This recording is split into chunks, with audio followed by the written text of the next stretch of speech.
They needed extension, 27-25. The second set just on our way. But let me turn you over now to Rina Villamor. She has someone special with her. Rina, who do you have with you? Yes, as I promised earlier, we'll be talking on with the Sandugo EVP. We have here Mr. Perry Doroha. Sir, welcome here at the Shakey's V-League Games. Can you give us a brief info or short history about the name itself, the business itself, Sandugo? Sandugo. The founders are all mountaineers, and we'd like to climb Mount Halcon in Mindoro. The natives of Mindoro are Mangyans, and they call themselves Sandugo. So we adopted that name, and at the same time, Sandugo means brotherhood or one blood. Okay. In the 70 years of your business, in your business of Sandugo, why did you choose volleyball instead of choosing basketball? Women's volleyball in the Philippines is the second most popular sport now. We're starting slow, and we'd like to start with the second most popular sports today. And eventually, what are your future plans for Sandugo? Are you venturing into other sports as well? We'll see that later, but as of now, we'd like to be involved in women's volleyball, and we'll go on supporting women's volleyball. Alright, maraming salamat po sa inyo. Sir, I'll turn you back to the panel. Alright, thanks Rina. And of course, Sandugo, San Sebastian, first time here in the Shakey's V-League. Numbers in that first set, Ann. Look at this, attack points, 20 for Sandugo, San Sebastian, Ateneo with only 13. Pero ang Ateneo, no, bumawi naman sa blocking din, 3 block points. And I think what I like about the first set, if I'm looking at the Ateneo squad, binanggit natin kanina, this is an all Ateneo lineup. Yeah. Hindi kasing powerhouse siguro nitong Sandugo, San Sebastian, but you see them really fighting for each and every point, pareho sa depensa at sa atake. That is so true, and now they have a 2-point lead to open up the second set. And again, the EVP of Sandugo is Sir Perry Doroha, and he's one of those people that can really help Philippine volleyball. Yes. Alam mo yun, yung kanyang kumpanya, and of course all the other companies out there. You might want to check out how you can support the teams here in the Shakey's V-League, because really, he's right.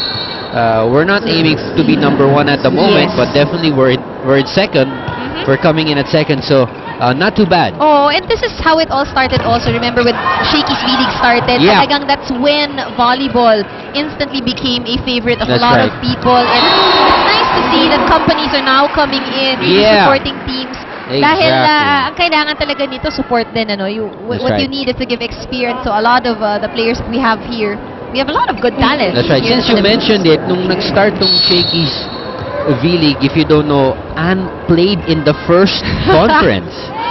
Can you believe that? 9 seasons ago. Thank you, Ian. And we have this thing going that on the 10th year, she will be back to play again. Yeah, after 10 long years, she comes back to make a comeback. Shakey's. If it's fun, family pizza, it's got to be Shaky. So, kung meron tayong mga iba player dyan, like Tabakero na walang 2 taon, naglaro, merong iba na walang 1 taon, yung Andre Mulya, 10 taon na inantay. Mula nung una, tapos babalik next year. So, ayan na, ngayon pa lang. Has it been 10 years? No. It has got to be 10 years, and can you believe we're on our 9th season, moving to the 10th? And what a storyline. I'm making sure it's less than 10. I mean, what a storyline if you're gonna see Andre Mulya. Remember only been 8 years. 8 years? Oh. Since you last played? Since I last played. Okay, we gotta wait 2 more years then. Still a long wait. It was 2004, the very first. Which also means, Anne, you've got longer time to prepare. I know. So, okay, more time to rebuild my muscles. We'll see. 3-all here in the second set. Gretchen Ho with a running attack. She gets it across and gets the point, 4-3.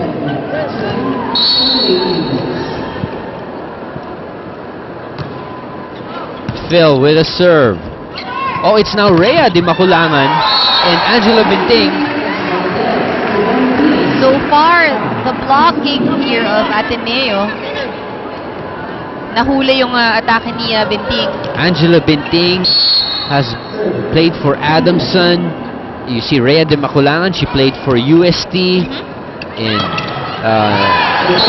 they had so many tough battles against each other, but now Yes. they're playing together. Oh, and you'll see a lot of these players really, after they graduate, magkakalaban lang yan sa korte, but they are the same set of people they hang out with. Yeah. So they're all friends.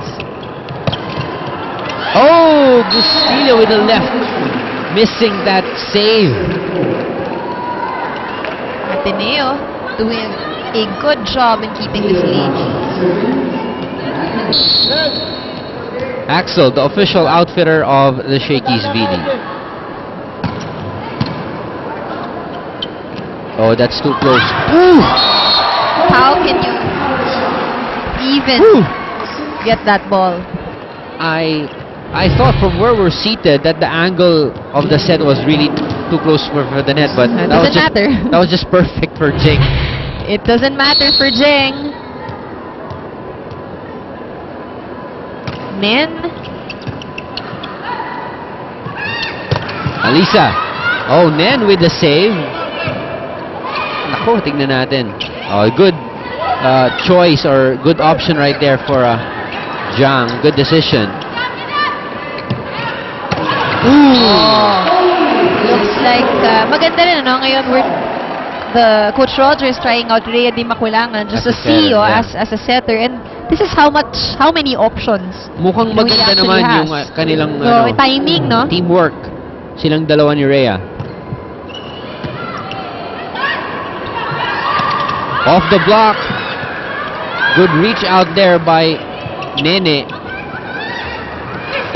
Oh, solid block by Rhea. One of the advantages Oo. of getting a tall center, yun nga, nung naglalaro to sa USD si Rhea, yung isang sinasabi natin, ang laki ng advantage na ang tangkad niyang setter. Yeah. Attacker na yung height na yan Yeah, sa that's ibang true. team. That's true. So she really is a plus when it comes to blocking. Of course, most of the time, a lot of the balls are being given to the outside hitter. Oh, that's vintage Jem Ferrer. That's a patented move from Jem Ferrer. And she's the best at doing that. Tajima coming back in the front row. We're tied at 7. Gretchen Ho with the serve. Oh, that one is too short. Not a chance. And that gives Sandugo San Sebastian the first technical timeout of the second set. 8-7. We'll be right back.